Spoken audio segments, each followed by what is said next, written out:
Everyone good? All right, good, yeah. Coach, want an opening statement, or just want to start with questions? No, let's go take questions today. Can you get it out of the way? Any updates on the waiver appeals? No updates. We've issued both appeals. I can't remember if I've spoken publicly about that detail or not, but both appeals have been submitted to the NCAA, and obviously waiting to hear back, and time is of the essence with us taking the floor for the first time Monday. Do you anticipate a big class action type thing? 'Cause it seems like there's a lot of teams with a lot of players in the same boat. You know, I think my focus right now is on Aziz and Jamil's well-being. And I think I've said this many times. That's not a line. This has been extremely difficult for them. I'm confused. So imagine how somebody at their stage in life and at their age feels. They're confused. So that's my first focus. My second focus is on this appeal process, and I'm proud of the appeal that's been put forward.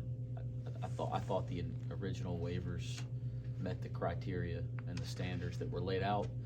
I think that we only enhance those things or the appeal only enhances those things. So that's my focus right now is going through this appeal process, following the guidelines we were asked to follow, and seeing, hopefully getting some news here soon so we can get these guys on the court.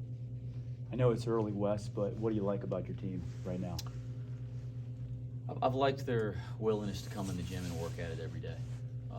They've had a good summer and a good fall in terms of approach. They're, to this stage, been a very unselfish group. Certainly we got guys that want to do well individually and, have high goals for themselves individually, but you get a sense to this stage that everybody's willing to sacrifice a little bit for our team to be successful. Those two things to this stage have been good, but it's early and we got a lot of work to do. You're 4 days from tip-off. Are you confident, or do you feel good about where you're at point guard with two new guys that haven't done it yet? I feel like we have the right guys at point guard. I do. I think that, and they've done the right things from the time they got here till now to prepare for college basketball.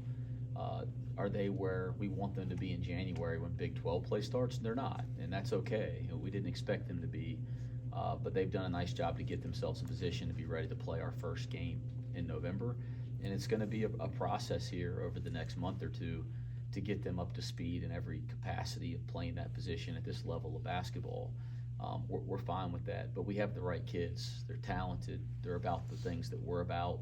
I think our fans will instantly resonate with them when they watch them play, but there'll be a process of getting them up to speed on some of the details and some of the things that you have to do night in, night out at that position. Assuming no news, and you'll play a ton of guys Monday, but do you have a starting five, and are you willing to divulge such? I don't have a starting five yet, Scott, and it's funny, I hadn't had that question yet. So I always laugh and chuckle. You guys think a lot more about that kind of stuff than I do. I think the questions that we're trying to answer, more importantly than who we roll out in the starting lineups, or who are the guys that are in the rotation. I think that's number one. What are the best combinations to put that rotation together, and who the heck's finishing the game?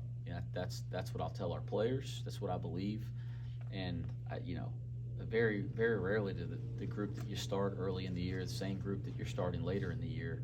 So whoever we start on Monday, which I have not figured that out yet, it'd be likely that that's not the group we're starting in January, and that's just how it usually plays out. So it'll be, especially with all these new faces, it'll be a process to figure out not who deserves to start, and maybe a little bit of that, but also the best combination for our team of who starts together and how that impacts substitutions and patterns and all things like that. I mean, gosh, a year ago, it's pretty hard to imagine David Julius not starting or Micah Adams Woods not starting, right? I mean, there's a couple guys that was just obvious because of what they'd done.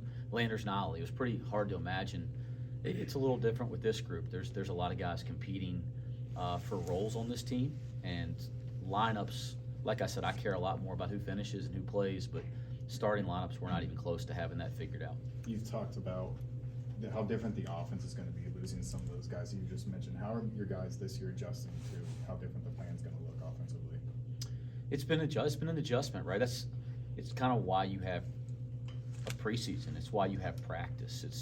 There's a little bit of trial and error. I think the big picture things we're trying to do offensively that we started with, I think we've doubled down on that because it appears that that's 100% the right way to play, and our guys are improving in those areas, and it accentuates our guys' strengths. Some of the details or actions or the things that we're focusing on possession to possession, we're adjusting as we go, and we've learned a lot about this team over the last month. And by the way, again, when you have all these new faces, that'll happen throughout the course of November as well. We won't have it all figured out the first 2 weeks of games, but that's part of going through those first couple weeks is learning your team when you start to see different opponents and do you kind of different relish coverages. in that challenge and having the ability to teach these guys as a young basketball coach? I love teaching. I love coaching. It's one of my favorite parts of my job. I love my job, and one of my favorite parts of it is teaching. And if you come to our practices, I hope that's obvious. But that's one of the things that gets me popping out of bed in the morning is the chance to teach. Big picture, Wes, what is the vision from you for the next step for this program, for you this year, for this team this year? Yeah, big picture, it's clear that we want to compete for championships at Cincinnati. That's what we're here to do. We want to compete for championships. We want to help our guys leave here to go on to professional careers, and we want to educate our guys. That's the big picture goals here. I think that's known. We all know that. That's why we're here. But day to day is just about getting better and stacking days and making those daily deposits to grow, to learn. And that is how we evaluate it day to day. Did we get better today? Are we better today than we were yesterday? That's all it's about. Have you guys had a chance to see their new home yet? And your thoughts on the new locker room? Gosh, we have not officially moved in there yet. There's so much construction going on around us, and we're working around that construction. I'm sure a couple guys have been able to peek through some open doors and see what's going on, but we have not officially walked in there as a group. They're not officially using it, but it's close. Everybody knows how construction goes. I thought we were going to be in there a while ago. Then I thought we were going to be in there yesterday. But I do believe we'll be in there by tomorrow, which will be exciting. And it's what I'll tell everybody. It is first class. The people that donated money to help us with this project, we're so thankful. It's as nice as any locker room and lounge and recovery facility as I think there is in sports. It's not even just a college basketball thing. It is done first class. It's going to impact our guys every day, not just because they have some awesome place to spend their time, but that's where they're going to get to know each other. That's where they're going to make their memories. I think the facilities where the players interact are the most important facilities on a campus. Starts with the facilities they interact on the court together. This would be the second most important one to me, and now we have one of the greatest arenas in college basketball. I can't imagine anywhere's better than that. And now we have a kind of a locker room or basketball facility where when they're not in there on the court, that's where they're hanging out. I think that does really matter over time. So Tobes gets a passing grade? Yeah, Zach Tobler, who oversaw the construction on this, is a former player, which also made it very special as well. And it's been nice to have a former player. I'm very impatient, guys. So, I'm probably hovering around that project every day for the last 9 months, seeing if we're getting there. And it's been nice to have a guy that I know wants it to get done, not just as quickly as I do, that's overseeing it, but to the same standard because he played here. And so it's been a thrill to have Zach around every day. He's probably not going to miss me bugging him when this thing gets completed, but we're going to miss having him around on a day-to-day basis. Is there anybody on the roster that surprised you guys over the past few weeks, over the summer, that made you say, we might not have had a huge plan for them to get on the court early, but we feel like this is a guy that can help us out faster than we thought? I think a number of guys, there's been aspects of their game that you go, wow, I'm learning them as we go, or, even returning guys, the improvement is notable. And so I think that's always our job as a coach is, we say this all the time, like we don't put guys in boxes here. Like we really believe in player development. So when we come out for the spring and the summer and our fall preseason, we don't sit there and say, you're only allowed to do this and you're only allowed to do that, because players will surprise you. They worked on their game, they developed. If they're given an opportunity, they'll show you some things that you didn't know they could do. That's going to happen in our program every single year, and it'd be unfair to talk about one guy because there's numerous examples. And then as you start to get now into the games, you do got to start making sure guys are playing to their strengths and within their roles. But every year that changes. I think the thing that fans will be shocked about, that's the obvious one, is the way Victor Locken's been shooting the basketball. I mean, it's amazing, and it's been 2 years in a work in progress. We just didn't let him shoot them in games last year, but he's been shooting it at an extremely high clip, and that's an example of by not boxing somebody in, you've allowed them to grow into a role, and I'm proud of how we do that here. 2 more questions. How much faster are you as a team? And I assume you're gonna play fast, that's what you like.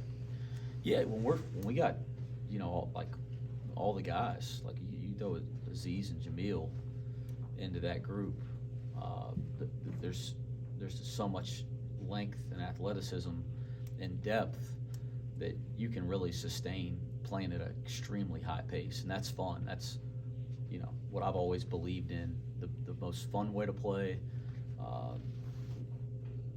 the way I prefer to play, and the best way to consistently put yourself in position to win every night is to get a deep team, a talented team out in the open court and continue to put pressure on the defense.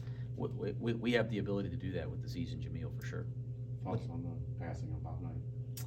Wow. One of the titans of our game and college sports, and certainly if you're a coach, Bob Knight impacted you. I mean, there's no way if you're a basketball coach that Bob Knight hasn't impacted you. My thoughts and prayers to his family. I know his son Pat is a friend of mine, so my thoughts and prayers with his family, specifically Pat. And then, I learned a lot about Coach Knight in 2 ways.